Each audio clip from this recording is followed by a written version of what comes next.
From the Middle is a proud founding member of the Odd Pods Media Network. Oh, for the love. Sorry, just clearing my Mountain Dew hole.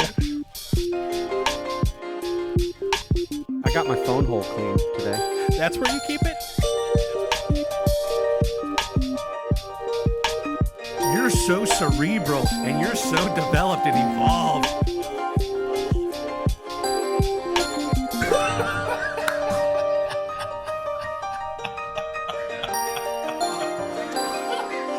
From the Middle after dark over here. Hey, hey, hey! Wonk! Wee, wee, wee! Burp, burp! What'd you say? It's your three favorite podcast hosts. My name is Kendall. I'm here with Dylan and Corey, and we have a podcast. And you already know that because you clicked on a thing where you get your podcasts, and we're called From the Middle. And what we are is three middle-class guys living in the middle of America. No chapters for us over lives. Point of view is somewhere in the middle. And we're professionals at talking, and we're very good at it. And we're clear and articulate, and we never fly by the seat of our pants. We are a well-oiled machine, as they say when in Rome. And but so no, seriously, this is episode number 89. Ocho y nueve. 89. 89. And we're here hanging out. We've spent most of this year hanging out with fourth pairs or guests, doing interviews, a few of which we were really excited to do. And we're coming off the heels of one of those. And now we're just kind of relaxing, hanging out with you. So pretend like you're in a hot tub with us, and pour yourself some bubbly. And the snow is falling down, but the heat and the steam of that hot tub is just keeping us all nice and warm as we sit in our juices. I'm going to stop now. Hey guys, do you know the difference between roast beef and pea soup? No.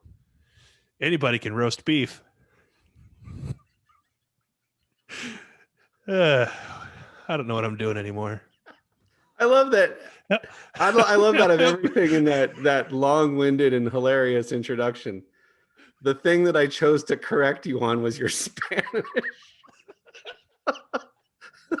Because that was the most sticky outy part of that whole thing. My Spanish es no gato. Yeah, it is weird. I said just before we recorded, I love having guests. And in case you missed it, our previous episode with Kellen Erskine, professional stand-up comedian extraordinaire, was great. And you should definitely go back and listen to that if you didn't catch it. But it is good that it's just the three of us again. Just the three of us.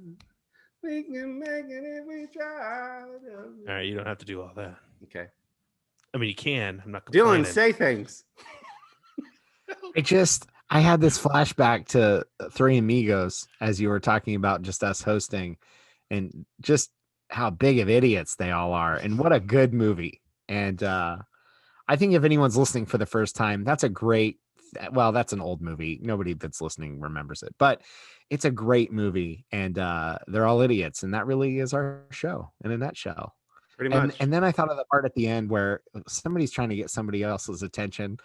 And they're doing bird calls off the top of like a building and like caw caw at night, and they're like looking around, and then it's like look up here, and they're just trying so darn hard to get their attention.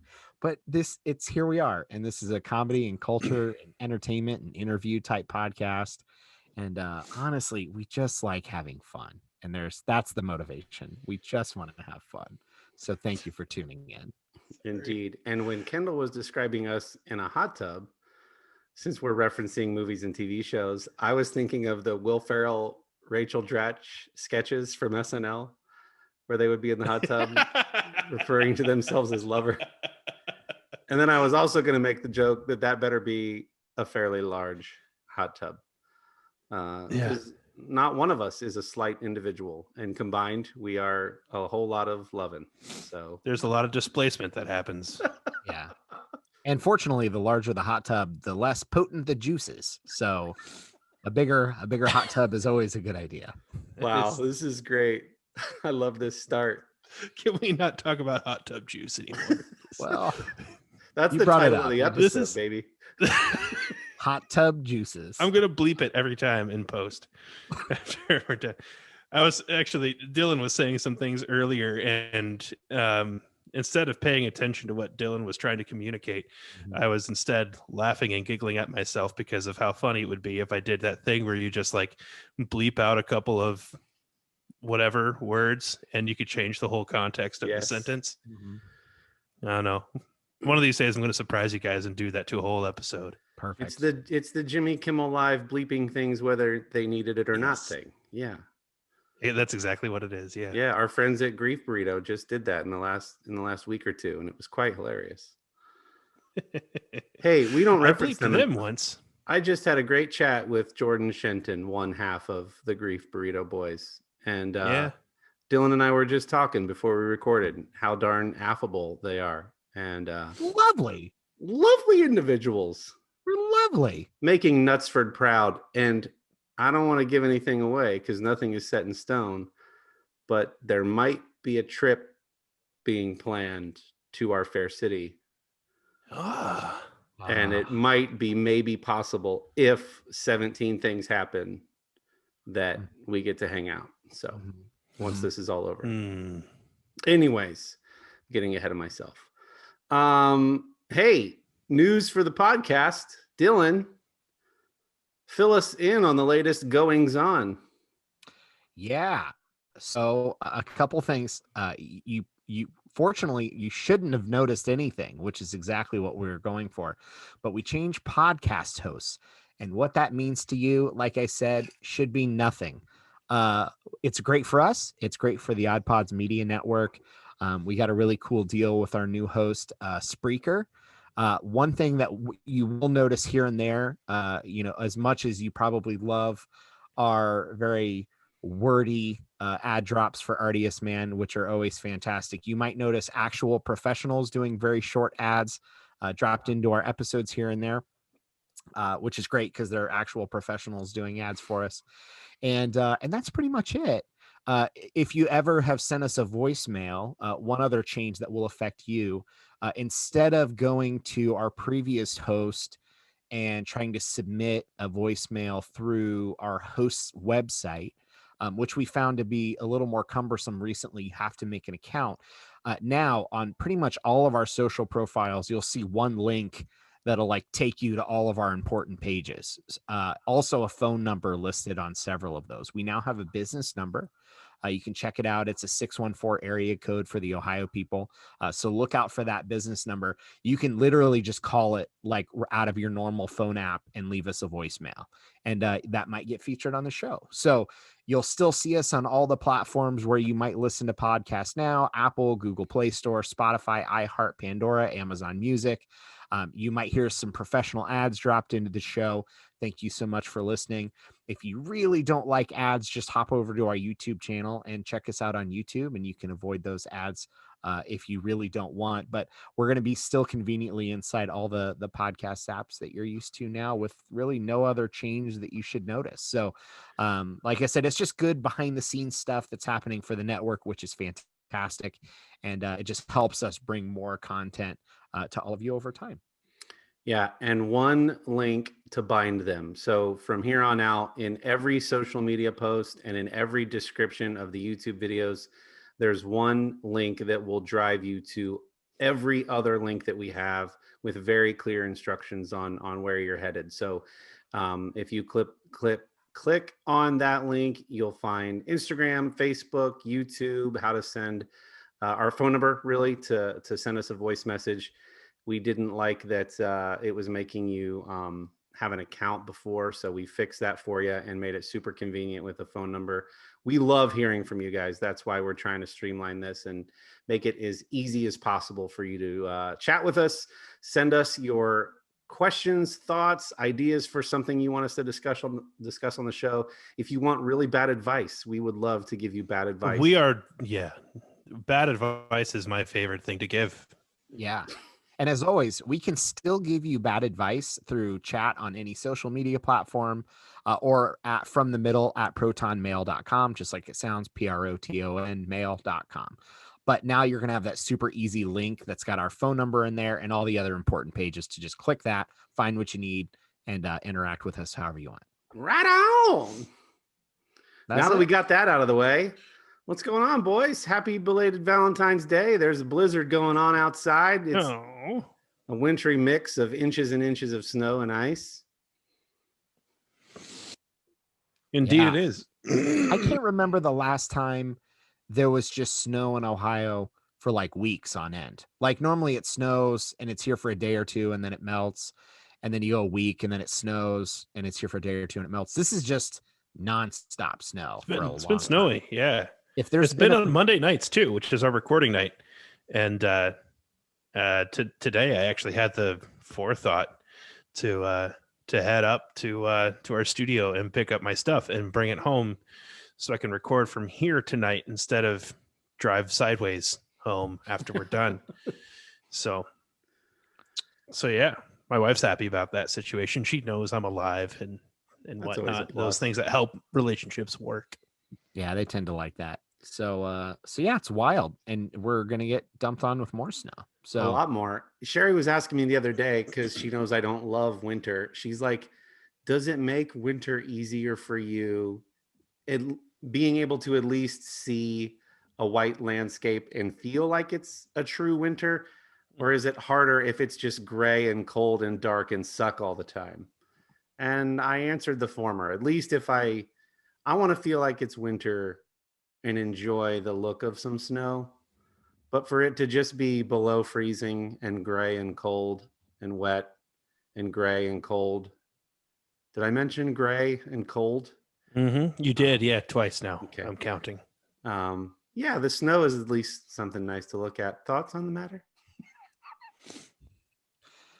the advantage of fresh snow is at least it's not like sloppy gray icy mush at the edges of the road. You know what I mean? Like you get that. Mhm. It's like somebody took an icy and mixed all the drink flavors together and it just turned like mop water gray.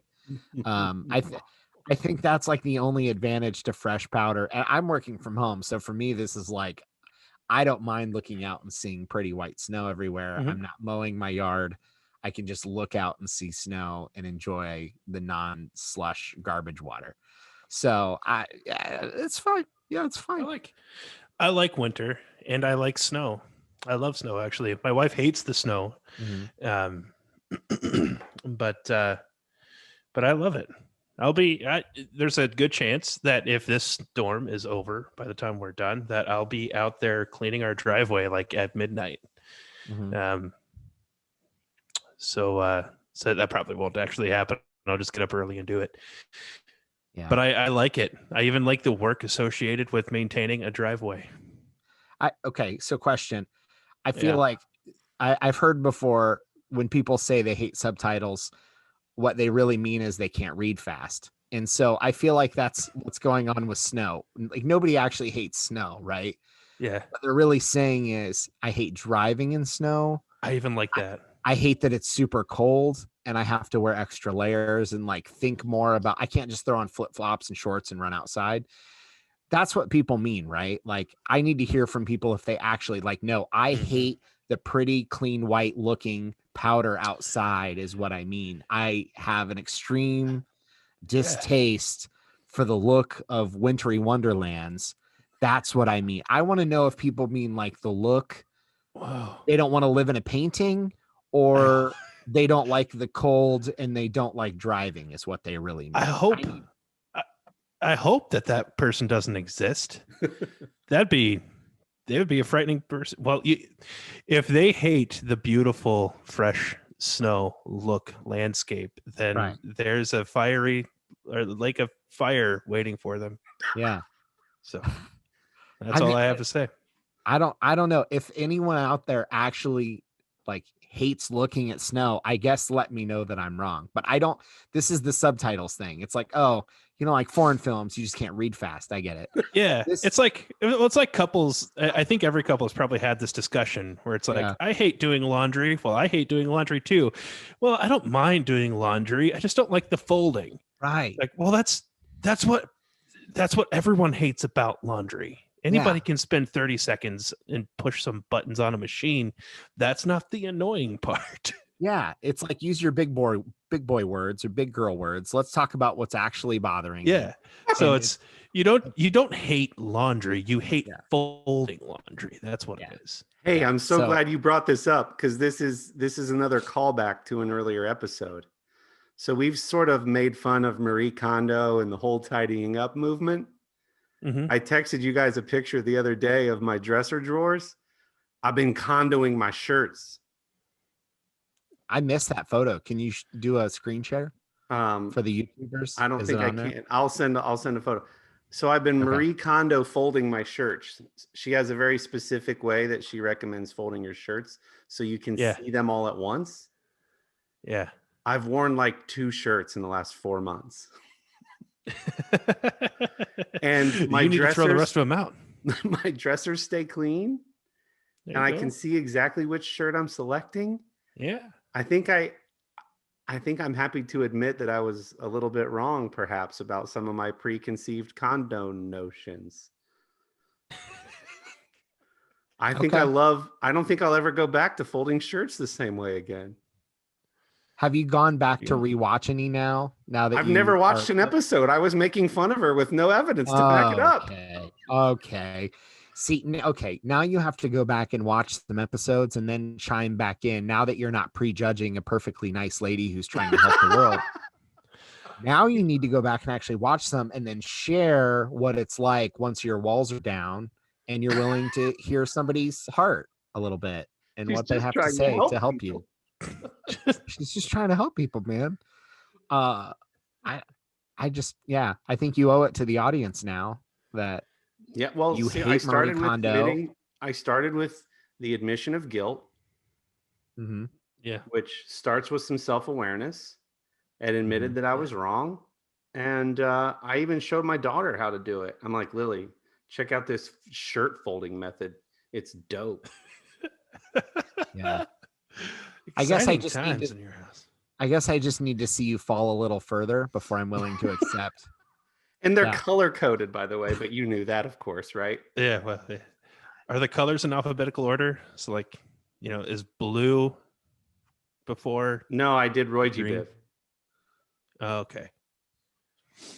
Anyway, All right. What about you? What did you do for Valentine's Day? What's up with you? me. Well, either of you. There's three hosts total. Be more specific, Dylan. I don't have to. I was looking for condo shirt pictures. You guys talk for a second. So Valentine's Day is actually it is Amy's favorite holiday, Mhm. which is I don't believe because I mean Christmas is an option, right? How can Valentine's Day be your answer to the question of what's your favorite holiday when you celebrate Christmas?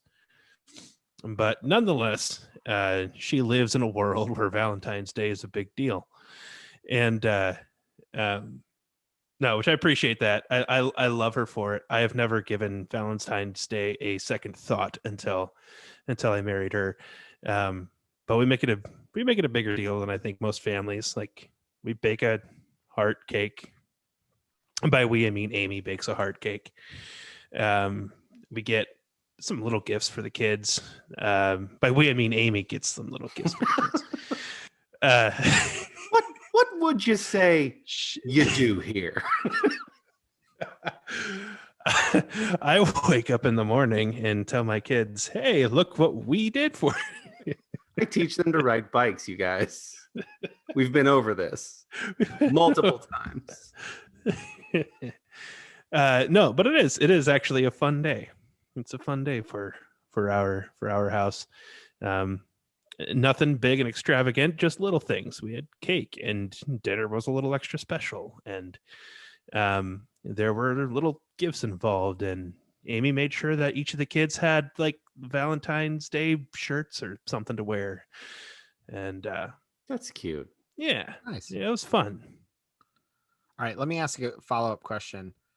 Most people have, buy, or make some kind of dessert for Valentine's Day, right? How often do you make desserts just like for a normal day? How often do you eat desserts? Is this a thing people do often? Or do they like grab an apple after dinner or like before bed? Yeah. They want something sweet. I I mean, genuinely sometimes don't. we'll like, I mean, outside of like having ice cream in the refrigerator and or in the freezer, um, outside of that, like, no, nothing. Yeah, I don't. We're not making dessert while we're making dinner on any kind of regular basis. My middle child, my daughter Chloe, is really into baking right now. So we Nice. almost always have a dessert. She loves making coffee cakes and cupcakes, and we almost always have a dessert under a glass dome available to be grabbed at any given moment, which is really not good for me because my weakness, you can take candy. I don't care about candy. I don't really care about chocolate, but baked goods, forget about it. Cookies and cakes all day long. So this is like the Sebastian Maniscalco bit about his mom always having like an Entenmann's cake around ready for guests. But this is like the family. You always have like a family dessert that you can engage at any time. Our friend Jen would make multiple sheet cakes a week. Not sheet cakes, not like you go get from the grocery store for someone's birthday. What, just like a regular boxed cake. Mm-hmm. She'd like do multiple a week. And I was just like, that's just their rhythm of life. There's always They always had cake. There's always a cake available. Wow. Our stepdad Tim has ice cream every night before bed. I don't know how common either of those things are. I have 0 point of reference for what's normal. I like would grossly go to a gas station and get 5 candy bars, and like that's my dessert that day because that's what I wanted. But like I have no point of reference for a normal home. We grew up in a normal home, but we didn't regularly have desserts. I have 1 point of reference for how often you have dessert, and it is not regular. And so but that makes sense. Is what, birthdays? Yeah, a holiday, any kind of holiday. We would do like big 4th of July, Labor Day, Memorial Day picnics. We'd have desserts for that. But that was it. There wasn't like pie and cake sitting around the house just because. Yeah, our kids always ask for it, but we don't always have something. Ice cream and whatnot. For me personally, dessert is not a huge deal. Even the baked goods and that kind of thing. And so if I see the family start heading toward the freezer for ice cream or something for dessert, then I'll like take an extra scoop of mashed potatoes. That's how I roll. Or I'll go to the stove and make mashed potatoes.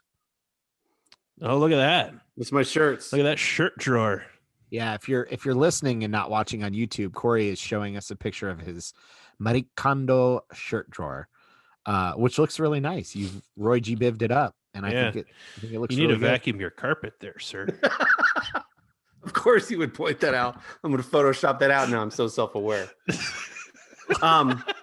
No, Sherry does a really cute thing similar to what you're describing, Kendall, with Amy, and she throws an "I love you" party for the kids, and I buy Valentine's stuffed animals usually for the girls, and then she buys a stuffed animal for our son. And then when we lived with Sherry's dad, it was a way to include him, and we would just have this big "I love you" party, and there was a heart-shaped cake like you're describing, and all kinds of cheap, tacky Valentine's Day decorations. And it was very sweet and it was a lot of fun. So Sherry goes all out making a special dinner and treats for the kids.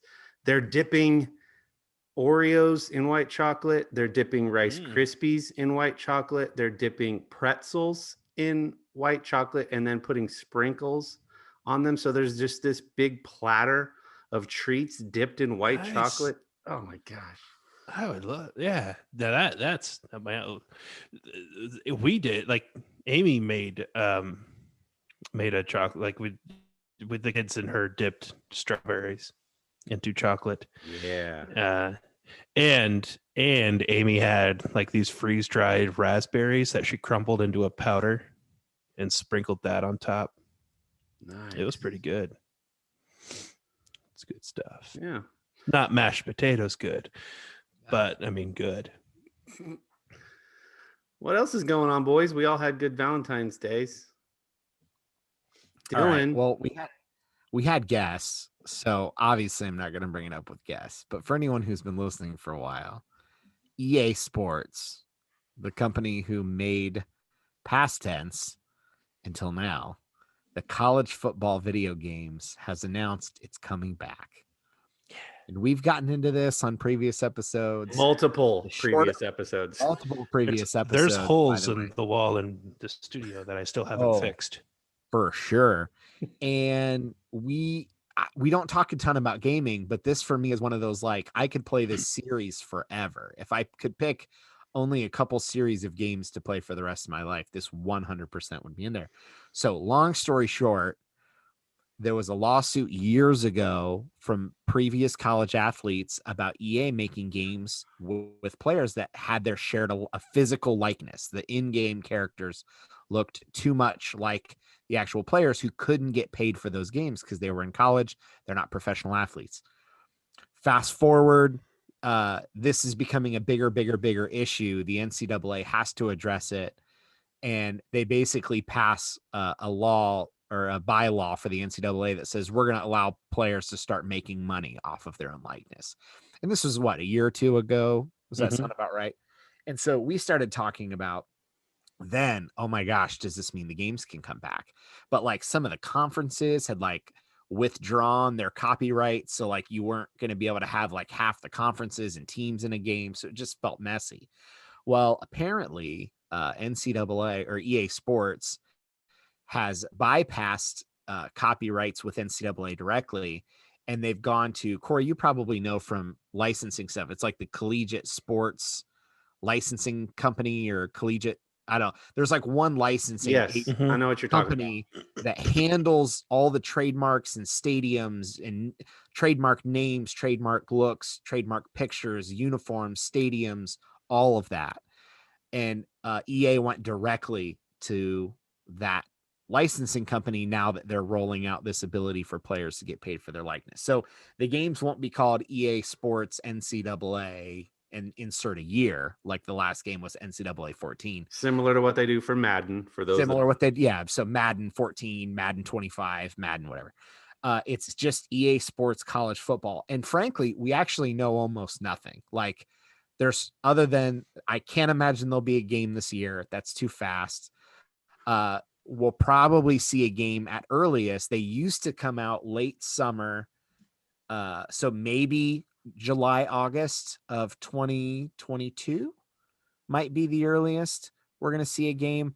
But I couldn't be more excited. And it starts this whole, like the gears are turning in my mind of what kind of features they're going to include and like what's going to be in the game. Some people think they're just going to slap a college football skin on a Madden game engine, which if you don't know, the Madden games and the college football games in the past have had like different physics engines.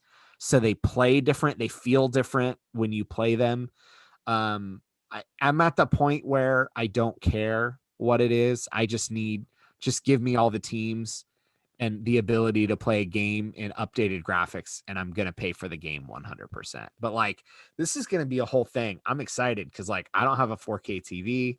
I don't have one of the new consoles that are in 4K. This is going to be a whole upgrading process that I'm very excited about. Like, it's like, well, I got to get the game. And then if I'm going to get the game, I got to get a PS5. And if I'm going to get a PS5, I need a TV that can play in 4K, right? So like, yeah. So I'm just, your wife gets the bill for like $6,000 yeah, on the credit card. Dylan, I thought you were buying a game. Well, I did buy the game. Yeah, but some people exist in the world that like to pretend like they never watch TV, like they always insert that into conversations about entertainment you have with them. But then Jerks. but then they always know about all the like main shows that as you talk, they're like, oh yeah, we're caught up on that one. Oh yeah, we're caught up on that one. Oh look, our TV is on like 12 hours a day. I'm not going to pretend like if we bought a new, bigger, expensive, nice TV that's still reasonably priced, it's going to be on and being used all day. So like, I'm not concerned about it. Like it's going to pass the family test of like, this is a thing that we'll use all the time. So I'm super excited. I don't know if you guys have any thoughts, but like I'm ready for some 4K college football gaming and I couldn't be more excited. Yeah. I will enjoy it, assuming I get those other pieces. Yeah. I'm more excited for you. If you guys, I've lived with this guy for a good chunk of my life. So sorry. We chat relatively regularly. Next to the love of his family and his faith, this is right up there with most important things on planet Earth. And so I'm so excited for you that this is finally happening. Yeah. I'm ecstatic. I'm genuine. And like we have a Facebook page and then we have like our community page where it's just like people who kind of want to interact a couple levels deeper than just a generic Facebook page. So it's From the Middle for the Middlers. If you want to check that out, it's on our Linktree website links that you can check it out. It says like Facebook main, Facebook community. So like and join, subscribe to both of them or whatever. But like there were people sending me like links to that announcement because I've talked about it and they know how excited that I was going to be for this. So yes, thank you for sharing that. I'm stoked to get the news. Like I don't care if the first one's bad. I just need them to make it and I'll pay for it and it's fine. And then once they start making them regularly again, I can get picky about what features or how the game plays or whatever and buy the ones that are better. But like initially, it will already have been like an 8-year gap by the time it comes out to buying it or 9-year gap. So it's like I'm just buying whatever comes out. So it's just so exciting. I'm just so excited. And then maybe I can go on Grief Burrito because I don't know if they ever talk about football games. No. Maybe I can go on there and geek out about football. Yeah, that's how you Like get on. American college football, which is to them, and just geek out over it and just try to explain why we're idiots and want to chug Mountain Dew while we play this. Mhm. I'm so excited. We could do a countdown for you. We could do like extra content where you're opening it for the first time and playing. That might be some good bonus YouTube stuff that we've been talking about. There might have to be something extra to it. I mean, and really anyone who's played the games before, there's like different modes. You can just go in and play a one-off game, but there's like create a high school player that you can see like play through high school and then get picked by colleges with offers. There's like start a dynasty with a team. There's like build a character through college and then import them into the Madden game so you can play a custom character in Madden. Like there's things I certainly want to see, but for me, it's like team builder.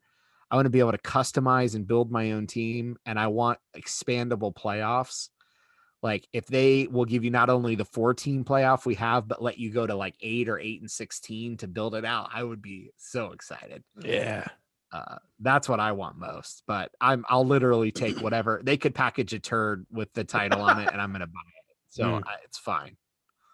And they used to let you, as a guy who loves designing athletic brands and sports logos, they used to let you upload your own image files and then superimpose them on the fields on the 50-yard line and on the helmets and on the jerseys and stuff. So end zone, you could even put little like a logo on the hip. Yeah. And like on the pants, on the side of the pants, like you could really heavily customize it. Man, I got so into that. Yeah, that's awesome. It's cool. Sounds time consuming. Oh yeah. I'm going to have to seriously ignore my maybe by the time the game comes out, your kids will be old enough to maybe do that with you. Yeah. Let's hope. I mean, it's that spend time with them or that not spend time with them. So it is.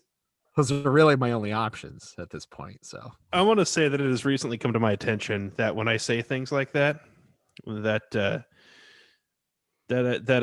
I come across as a prick. I don't know if I'm allowed to say that or not. I don't know if course you Apple are. likes that word or not. But to that, I want to say that there is an extent to which I'm playing a character. Not that I'm being disingenuous, but that if you were right in front of me in a room and I said something like that, you would understand that it came from a warm and loving guy who tried to say something funny and it didn't work. So that's usually what it is. That Amy said, said that, didn't she? feel free to judge me. Feel free to judge me. That's fine. Yeah, one of these times you're going to make what is obviously a sarcastic joke for our non-regular listeners, and I'm just going to look back at you and go, "Did that feel good? Do you feel like a big man now? Did you? Who hurt you? Who hurt Did you you? degrade your co-hosts and friends? Okay, well, Yeah, no, it's like I said before, I've developed a sense of humor as a defense mechanism. yeah, it's And Don't but we haven't all? we all? That's right. Hey, speaking of sports, did you guys catch the? Hold up. Before we get into more sports, Oh yeah, Ooh.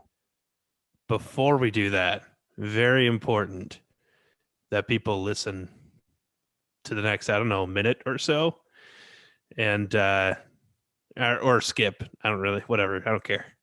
Anyway, you're gonna hear from our friends, and bye. Love you. See you soon. I'm Midnight Agent Raw. And I'm Okami. We are the Super Media Bros podcast. And each week we give a comedic take on all forms of entertainment such as Movies, music, video games, television, and much more. So put your shades on and listen to us on Apple Podcasts, Spotify, or wherever you listen to your podcasts. Shades on. we're off.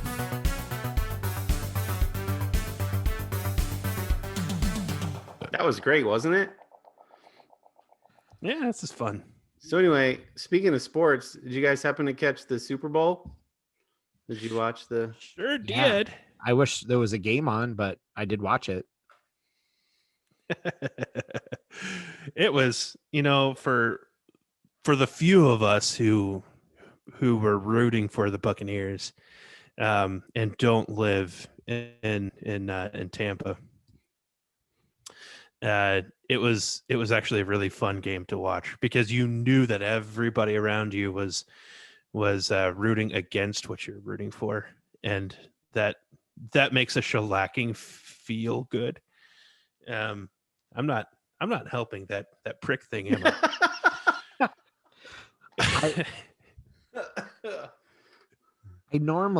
I think I picked this up from Corey and I's dad. If you're listening for the first time, I feel like normally, if I don't really care who wins, I find out which team has the most former Buckeye players on it, and I root for them.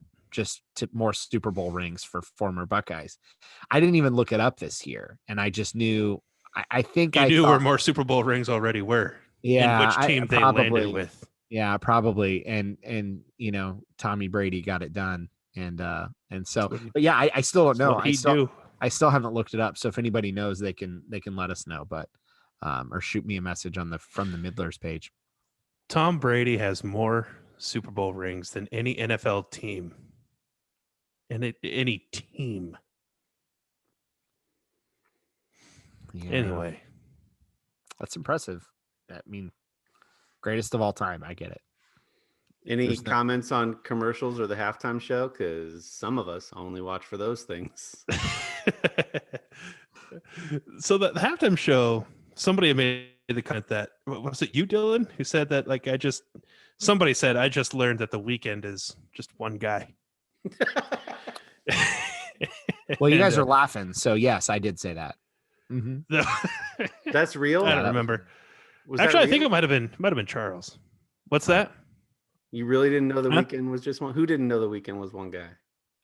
It might have been Charles. I don't know. I saw it on Facebook somewhere. But no, I mean, I'm relatively unfamiliar with the weekend as well. I thought the Super Bowl halftime show I thought it was going really well until the diaper faced guys showed up. Yeah. And then I felt like an old guy who didn't get it. Yeah. Was there anything to get there? Like, or was it just some designer going crazy, had a stroke, and No, The Weeknd had been appearing in press conferences and interviews with that on himself as a oh, way really? to sort of mock how Hollywood is redesigning like plastic surgery and how the need to sort of alter your face in order to be loved and idolized. And so that was his way of like being the antithesis of that, if I read the articles correctly. So then the next logical conclusion was, let's have 100 of his dancers wear the same thing on their face, the bandages on their faces. But that takes a lot of research to figure out that much. Yeah, I Can't feel like really the take it part. at face value. I feel like the people that were sitting there watching, thinking this is weird, I don't like this, are probably the people who would appreciate his intent the most. But like it was a whole extra layer, like you said, of research that just it's not going to happen. And I don't know that I knew The Weeknd was a group. And I always expect like a tier musicians to show up. It's the Super Bowl, right? So they said The Weeknd. I'm like, I don't know. But then every song that played, like I knew that I had heard it. Yeah. And so I'm realizing like I didn't think this guy was like A tier. Not to knock him, the performance was fine, but like I didn't even realize who it was. And then I'm realizing I know all the songs. So Yeah. I guess he's bigger than I realized. Did you guys know all the music, like, or most of what he performed? Okay. I'm not as deep into music as our friend Russ over at Infectious Groove, but I think his first sort of breakthrough song was on the, and I didn't see it, 50 Shades of Grey film and soundtrack. That's kind of where he really got popular. So I don't know how many years ago that was. And then a handful of hits since then. Anyway, really liked the From the Middle commercial. Oh yeah. How cool was Yeah, that? did we share that from Yeah. from our Facebook page? Yeah, you can certainly Google it. It was the Jeep, right? Yep. The Jeep brand. Yeah. Yep. No, that was great. That was really cool. And that was Springsteen in that one? Yep. Bruce Springsteen Jeep commercial talks about, you know, our society today wants to highlight our differences and you know, when you look at life sort of from the middle. I was like, oh, You guys didn't realize we partnered with Jeep for that one. We but didn't even pay for it, man. We just awesome. beautiful plug. It's great. Did you guys notice anything about how the Super Bowl was filmed or camera angles or anything? no, nothing jumped out at me.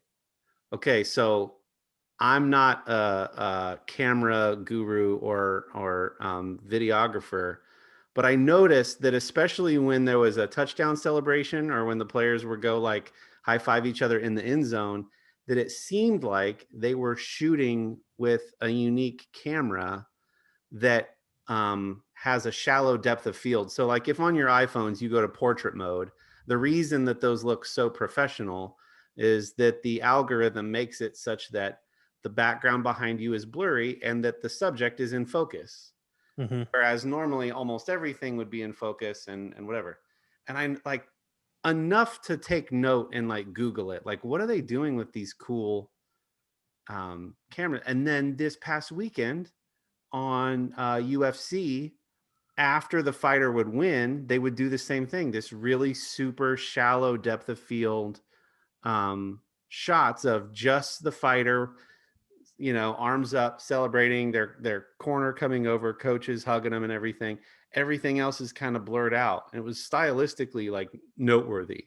And apparently there's heated debate going on right now. It's apparently the camera is called the Sony Venus cameras, using these shallow depth of field lenses, and whether or not it should be in sports, live sports or not. But I thought it was really cool. And even me, a guy who's an idiot about all that, noticed something different was going on.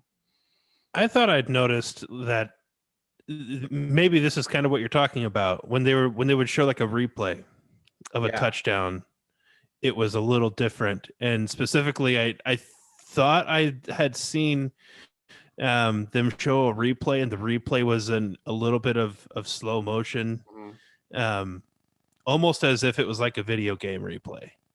That, you know, a video game tries to make like the moment he crossed the goal line, like this whole big thing, and they slowed it down for that. And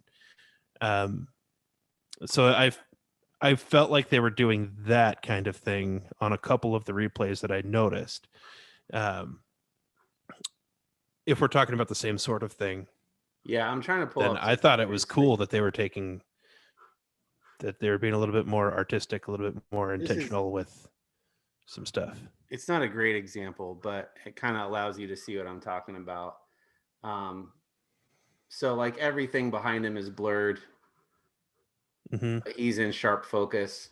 And then like if a player would have cut in front of him to give him a high five, even he would be out of focus. So the focus is literally only at that depth, and everything else is kind of blurry, like portrait mode. Anyway, there's just a lot of interesting conversation on whether or not that has a space in live sports. But I thought it was interesting. It made it more cinematic. I'm just glad they're not trying to push the 3D cameras anymore, frankly. Anything else they want to try at this point, I'm fine. Just 3D went away. I'm happy. So if there's any photography geeks out there or video or AV guys, maybe you can school us a little bit more on what's going on there. But I thought it was cool. Speaking of things I thought was cool, I watched, Good one. and I know there's a lot of chatter online about this, Derek DelGaudio's In and of Itself. And it's going to sound like I'm toying with you all in trying to explain it, you all listeners, because I know the other two here have watched it. But it's really hard to explain without giving anything away. This is a one-man performance that ran for 500 and some odd shows on a small theater stage in New York City that is now available to watch on Hulu. And how would you guys describe it? Because Kendall, I know you like some elements of it, so I recommended it to you especially right away. What's the best way to describe it without spoiling it for folks? So, I mean, I think that it's a one-man show for sure. And it's a man kind of like walking you through an emotional story of his life and what he's learned. The most climactic moments are things that are related to the world of magic, right? So there's some illusion in there that he does, but it's not as if it's an illusion show. It's not a magic show, but it's just kind of like the most climactic moments. He's using illusion. He does a couple of sleight of hand tricks. He does some mentalism tricks at the very end. But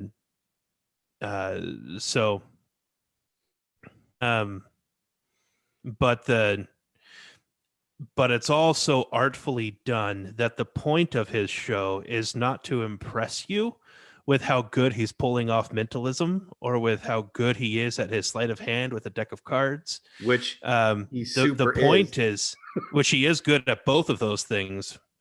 But the point is for you to see what he's doing and put it into context. And he choreographed this whole thing so that the context is so much bigger and so much more important than the trick he's pulling over. So that's how I would describe it. It's very much a one-man show. He uses illusion to build up the emotion that he's trying to put out there. Yeah, I think he was on somebody's show. I think it was Stephen Colbert who ended up producing it because Colbert had seen it, fell in love with it, and decided to produce it for Hulu. And he described it on that show when he was a guest as my existential crisis played out in a performance where magic is used as a mechanism to, like you said, sort of make a broader statement about how we identify ourselves as human beings, the labels that we ascribe to ourselves, etc. Dylan, do you agree? What would you add to those? And then we'll sort of each say what we thought of it after watching it. Yeah, I mean, you guys nailed it. I would have described it as it's a very thought-provoking, interactive performance art. I think is the simplest way I could describe it. It's not a magician for, it's not a magician being a magician for wows and applause sake. Right. It's mechanism is the right way to think about it. It's a tool that's being used to make its point, and its point isn't how great is the performer and how cool is the magic. It's about a bigger theme, and it's a really interesting blend of all the different things you guys have already described into one show. And it was unique. Watching it, honestly, one of my first thoughts was realizing how little exposure I've had to things like that in my life. And I'd like to see more of that. Maybe people who live, in New York or Chicago or LA get to go see performances like that all the time. Really unique, small indie theater type performances, and nothing is exactly like this. But I mean, as unique small performances could be, this isn't Broadway. It's not at all what it is. And I just realized how little exposure I've had to that kind of performance art. And I thought it was super interesting. It's the kind of thing that you have to seek out in order to find it. There are indie stages in Columbus. Like you can see indie performance art in Columbus for sure.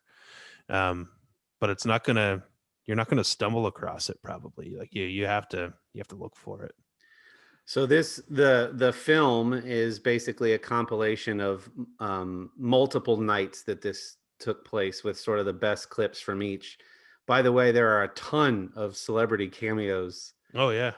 In there. Bill Gates is in the audience. Tim Gunn is in the audience. Larry Fillmore, who was on The Office. Larry Wilmore, I'm sorry, not Fillmore. Larry Wilmore, who was in The Office, is in there. And these people are just broken down to tears. I think what I appreciated most about it was, we've heard the sort of 10,000 hours Malcolm Gladwell become an expert. You can so clearly tell that not only is he a master of his craft as it relates to illusion and magic, but he's a really good performer. And I had no doubts that this is an actual stories of his life. It could be totally the wool could have been totally pulled over my eyes, but I so believe him as an actor. His magic and illusion is incredible, but then the message of the whole thing, it's just so intentionally done, and he's so good at each of the layers that I was like, I was moved by it. And you guys know I listen to Bad Friends with Andrew Santino and Bobby Lee. Andrew was like, dude, I was crying at the end of it. He recommended it to Bobby the next day on Tiger Belly. Bobby was like, I'm just sitting there crying, watching it, like thinking about my life and who I am. And like, just so good. It is really good. Honestly, I think like if you're the type that's a more cut and dry skeptic, I'm trying to figure out what's real and what's not. That's not the point. It really doesn't matter how much of the story is real or not, because by the end, you'll figure out it just doesn't matter. Yeah. And so if there's anything I would tell anybody is don't go in trying to figure it all out. Just take it all in, what's happening, and just enjoy it. And it'll all get wrapped up nicely. It's like the crazy, drama where they're constantly trying to trick you and people like get frustrated. They can't figure the movie out along the way. It's like, you have to go into those and just let the movie happen. And by the end, they'll help solve what's going on. And I think that was it. I kind of figured out pretty quickly that's what was going to happen. Like he's starting down different paths, and you're looking for resolution for that part of what he's talking about. You just gotta just enjoy it all and Yeah. let it happen, and then you'll get it in the end. Yeah, and along with the recommendation, and it tells you this at the very beginning when you start watching, but Corey also made it a point when he recommended it to us, that like make sure it's silent and quiet in the room that you're going to be watching this. Turn your phone off. Don't be tempted to stare at it, and just allow your mind to be focused on what the guy's doing, and it's going to mean that much more for you. The experience works better when you allow those moments of anticipation and things to kind of like fester inside of your head instead of filling those voids with checking the notifications on your phone. Yeah, I'm glad that you found that recommendation to be true and helpful, because I think if you can afford to watch it distraction free, you have a much richer experience. And it probably sounds like we're talking about this really weird, bizarre thing, but it really does, from a sensory perspective, kind of hit you in different ways than just a magic show or just a movie or even just watching a play would, because it's really so many of those things combined. So anyway, it's just a better way to consume that particular art form. Like you'll get more out of it. I mean, this is the Box One game that I've talked about before, and it was the exact same way. It's a stupid game, but like I laid it out, I turned the lights down, I went to my office at the church, because I knew that nobody was going to be there late at night by myself, and that was an amazing experience for me going through that box 2 nights in a row. It would have been still probably okay, but not nearly as immersive or as cool of an experience if I would have just kind of done it in my free time here and there. So anyway. So check it out. We think that you would like it, and we would love to hear your thoughts on it after you've watched it. It's less than an hour and a half. It's right at an hour. Yeah, I think it's probably about that. 1:30 with credits. Okay. So got it. Awesome. Well, I'm good. If you guys are good, this has been a really fun episode. Please reach out to us. Again, we've tried to make that super easy. So there is one link now to all of the channels we are on, links to how to call us and leave us a voice message. We would love to hear from you. Do you have an idea on a guest we should have? Do you have connections to a guest that you would like us to have? Do you have an idea for a subject for the show? Would you like to ask us a question? Did you have thoughts on in and of itself? What else? Hate. If you Yeah. hate me, tell me and tell me why. You think Kendall's a prick? Somebody If does. you think exactly. We love them. Anything, like, seriously, we love interacting with you guys in that way. So click the link in the description, click the link in our bio, and reach out to us in any one of those fashions. yeah, please join the Facebook community group, because it's so much fun. Like it's only the best memes and videos and stuff that based on a lot of the content we all enjoy. So if you like our podcast at all, and if you're watching on YouTube, definitely just hop over right now and join the group. But we have a ton of fun in there, and there's lots of great content. It just makes the podcasting experience that much richer for us, and hopefully for anyone listening, when we can go in and talk about all kinds of good stuff. So check that out. We super appreciate it. Awesome. Thanks for joining us. We will catch you guys next week. Episodes drop every Wednesday. See ya. Bye or whatever.